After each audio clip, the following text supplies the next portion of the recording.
पढ़ी लिखी देवरानी। अगर आज मैं भी पढ़ी लिखी होती तो मैंने मोहल्ले में हो रहे कंपटीशन को जीत लिया होता और अच्छी खासी मोटी रकम जीतकर आपके हाथ में थमाई होती। माँ बड़ बोली, ज्यादा मत बोल।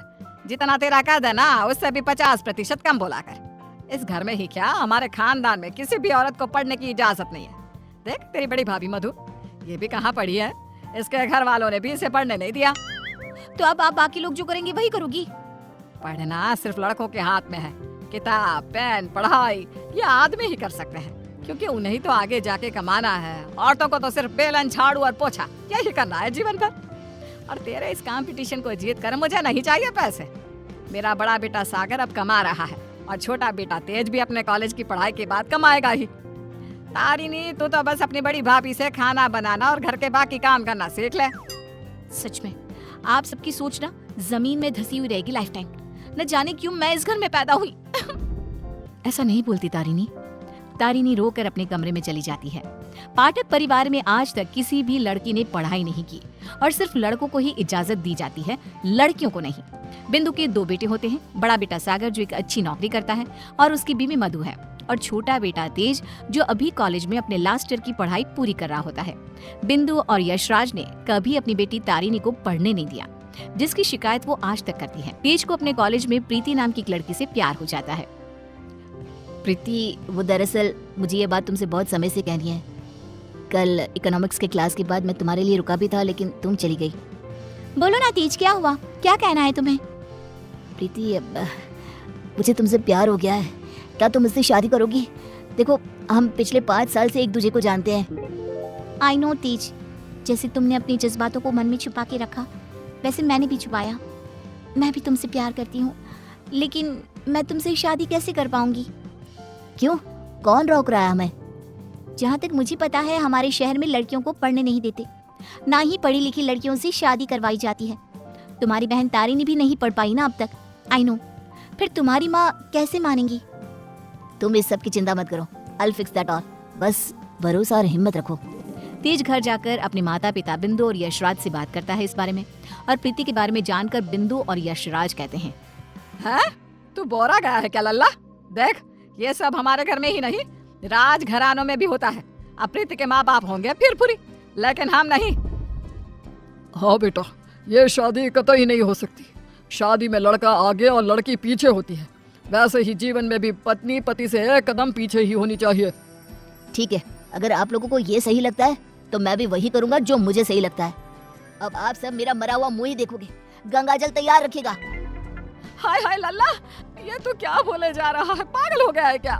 तेज अपनी जिद से पीछे नहीं हटता और वो पूरे 1 महीने तक बिंदु, यशराज और अपने बड़े भाई सागर को मनाने में ही लगा रहता। तब कहीं जाकर कुछ महीनों बाद वो सब राजी होते हैं और कॉलेज की पढ़ाई खत्म होते ही 1 साल बाद तेज और प्रीति की शादी हो जाती है। लेकिन बिंदु, यशराज और सागर अब भी इस शादी से थोड़े से नाखुश ही होते हैं। जब घर के सभी आदमी खाना खाने बैठते हैं तब प्रीति भी उनके साथ खाना खाने के लिए बैठती है। तभी अरे ओ अकल की अंधी, पागल हो गई है क्या? अरे माना कि तुम एक पढ़ी लिखी लड़की हो, लेकिन इसका मतलब ये तो नहीं ना कि घर के और ससुराल के तौर तरीकों का पालन भी ना किया जाए। खाना पहले घर के आदमी खाते हैं और फिर औरतें खाती हैं। दोनों एक साथ नहीं बैठते, समझ गई? लेकिन मम्मी जी, ऐसा क्यों? मेरा मतलब खाना तो सबका एक ही होता है ना, तो सब अलग अलग बैठकर क्यों खाए? प्रीति, तुम चलो ना रसोई में, चलो, सबके लिए कटोरी में खीर परोसनी है। लेकिन मधु दीदी।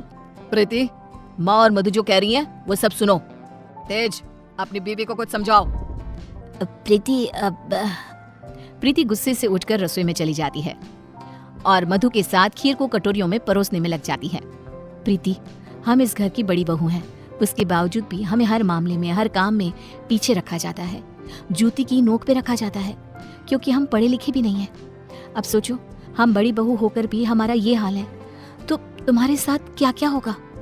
मधु दीदी, आप पढ़ी लिखी नहीं हो, इस पे आपकी कोई गलती नहीं है, लेकिन ये जो कुछ भी हो रहा है ना, आदमी और औरत का भेदभाव, ये सब बहुत ही बेकार और इलॉजिकल है। आज दुनिया कहाँ से कहाँ पहुँच गई है। आज के जमाने में औरत आदमी के साथ कदम से कदम मिलाकर चलती है। खैर, अब हम और कर भी क्या सकते हैं, लेकिन हम अपने आप को बहुत भाग्यशाली मानते हैं। क्यों मधु दीदी? क्योंकि हमारी एक पढ़ी लिखी देवरानी जो है। हाँ, आपको पता है मधु दीदी, आप ना बहुत क्यूट हो, आपको किसी की नजर ना लगे। सभी जब सभी हॉल में एकत्रित होते हैं तभी बिना घूंघट उड़े प्रीति को देखकर प्रीति बहू, अब क्या तुम्हारे लिए दीवार पर बड़े अक्षरों में इस घर के तौर तरीके लिखवा दिए जाए हैं? अब क्या किया मैंने? अब हमेशा राशन पानी लेकर क्यों चढ़ जाती हो मुझ पर mummy ji? I just don't understand. Preeti बहू, आज तुम बगैर घूंघट के दिख गई हो। आइंदा से अगर ऐसा बिना घूंघट के दिखी ना तो मुझसे बुरा कोई नहीं होगा। मधु बहू को देखो, सोते समय भी घूंघट ओढ़े ही सोती है, नींद में भी ये हमारे आदेशों का पालन करती है। और हाँ, एक और बात कान खोल कर सुन लो, आइंदा से बड़ों से और अपने इर्द गिर्द के आदमियों से इतनी बदतमीजी से बात नहीं करना। और इस घर की 4 दीवारों में सिर्फ और सिर्फ सरल हिंदी भाषा का ही प्रयोग होगा, अंग्रेजी भाषा नहीं गूंजनी चाहिए।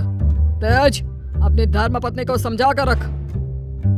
प्रीति निराश हो जाती है और अपने कमरे में चली जाती है। रात में वो तेज से कहती है, तेज, ये सब क्या हो रहा है? तुम्हारे घर वाले इतने पागल कैसे हो सकते हैं? अगर मुझे ये अंदर की बातें पता होती ना तो मैं कभी तुमसे शादी नहीं करती। I married you just because तुमने कहा कि तुम्हारे घर वालों को मुझसे कोई ऑब्जेक्शन नहीं है। हाँ तो वही हुआ ना, वो कुछ बोले क्या तुम्हारी पढ़ाई लिखाई पर? अब बाकी कुछ रूल्स रेगुलेशंस है घर की लड़कियों और बहुओं के लिए, अब उन्हें तो फॉलो करना ही होगा ना। आई नो वो थोड़े बहुत गलत है, लेकिन अब हम और कर भी क्या सकते हैं। एक दिन जब यशराज दूध वाले का हिसाब कर रहा होता है तभी ये 3 हफ्ते जुलाई महीने के और 2 हफ्ते अगस्त के, तो कुल मिलाकर पूरे हुए। अरे बिंदु, जरा हमारे ड्रॉअर में से कैलकुलेटर तो लेकर आना। जी अभी लाती हूँ। बिंदु कैलकुलेटर लाती है और तभी प्रीति भी वहाँ आती है और यशराज को हिसाब करते देखती है। ओफो, ये कैलकुलेटर चल क्यों नहीं रहा? मैं हिसाब कैसे करूंगा? 5 हफ्तों का हिसाब मिलाया जाए तो बनते हैं 680 रुपए, क्योंकि हमने 3 रविवार और 4 मंगलवार को दूध नहीं लिया था रघु भैया से, तो उस हिसाब से यही हिसाब बनता है। मैंने अपने माइंड में ही 1 मिनट में कैलकुलेट कर दिया है। प्रीति बहू, तुझे 1000 बार कहा है ना रसोई में ही रहा कर। अरे आदमियों के काम में क्यों हर बार अपनी टांग अड़ाने आ जाती है? आइंदा से ये हिसाब किताब वाले काम में तू बिल्कुल भी ध्यान नहीं देगी। चल दफा हो यहाँ से अब। न जाने कौन सी घड़ी थी वो जब तेज को इससे प्यार हुआ। बेवकूफ है हमारा बेटा। इस तरह फिर से प्रीति को चुप कराकर रसोई में भेज दिया जाता है। कुछ दिनों बाद प्रीति जब बाजार से घर लौटती है तब वो घर पर सबको मधु पर चिल्लाते हुए देखती है और मधु बेचारी फूट फूट कर रोई जा रही थी। सब तुम्हारी गलती है, तुम्हारी वजह से ही मैं बाप नहीं बन सकता कभी। पता नहीं क्यों आई तुम मेरी जिंदगी में। पनौती हो तुम, पनौती। लेकिन सागर जी, डॉक्टर साहब ने कहा है कि आपके अंदर कुछ मेडिकल इश्यूज है जिसकी वजह से आप कभी बाप नहीं बन पाएंगे। अब इसमें हमारी क्या गलती है? ओए मधु, ज्यादा ऊंची आवाज से बात मत कर। वही तो। प्रीति से अपना गुस्सा कंट्रोल नहीं किया जाता और वो तुरंत अंदर आकर चिल्लाती है, बस, आप सबको ये क्या हो गया है? जब डॉक्टर ने कहा है कि कमी सागर भैया में है तो मधु दीदी को क्यों सुनाना? वो क्यों सहे? सारे ताने, सारी डांट, सारी गलती मधु दीदी की कैसे हो गई? ए मास्टरनी, तो चुप ही रहा कर। वो कहते हैं ना, एक गंदी मछली पूरे तालाब को और बाकी मछलियों को खराब कर देती है। तू ना वैसी ही है। तेरी वजह से ही ये मधु बहू भी उल्टा बोलना सीख गई है। नहीं माँ, ये सरासर गलत है। गलती सागर भाई की है। नहीं, मधु में ही कोई दोष है। हमारे बेटे सागर में कोई दोष हो ही नहीं सकता।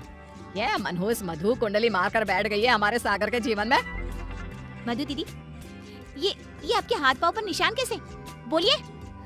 सागर जी ने हमें बहुत मारा प्रीति, हमें बचाओ इन सब से, ये सब बहुत बुरे हैं।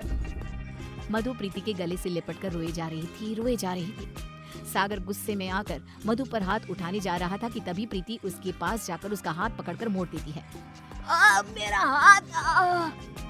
एक आदमी अगर गुस्से में शैतान बन जाए तो एक औरत क्रोध में काली का रूप धारण कर लेती है। समझ गए सागर भैया? और आप सब, अरे एक बार ध्यान से सोचिए, दिल से सोचिए ना। अगर ऊपर वाले ने आदमी और औरत को साथ में बनाया है तो हम क्यों फर्क करें? क्यों औरतें आदमियों से पीछे रहे? दोनों साथ में कदम से कदम मिलाकर चल सकते हैं ना। साथ में काम करके अपना घर, अपनी गृहस्थी चला सकते हैं ना। गलती सोच की है। अगर सोच बदलोगे तो ही बदलाव आएगा, वरना जमीन में ही धंस के रह जाओगे। उतने में तेज अपने साथ पुलिस अफसर्स को लेकर आता है। सागर भाई, आप मेरे बड़े भाई हो, लेकिन आज जो मुझे आपके बारे में पता चला, कैसे आप मधु भाभी को मारते हो, उन पर अत्याचार करते हो, इसके बाद से आप मेरे कोई नहीं। मेरे लिए आप ना के बराबर हो गए हो। इंस्पेक्टर साहब, गिरफ्तार कर लीजिए इन्हें। पुलिस सागर को डोमेस्टिक वायलेंस के केस में गिरफ्तार कर लेती है और उसे लेकर जाती है। माँ, पापा, प्रीति और मैंने फैसला कर लिया है कि हम अब इस घर में और नहीं रहेंगे और अकेले किसी शहर में जाकर रहेंगे। मधु दीदी और तारिणी भी हमारे साथ चल सकती हैं। इस तरह तेज और प्रीति वहां से चले जाते हैं और मुंबई शहर आकर तारिणी और मधु दोनों भी पढ़ने जाती हैं और सभी अपना जीवन खुशी से बिताते हैं। वहीं बिंदु और यशराज, जिन्हें तेज हर महीने पैसे और खत भेजता है, वो दोनों अपने बच्चों की याद में रोते रहते हैं और उनकी खतों को ही पढ़ते रह जाते हैं।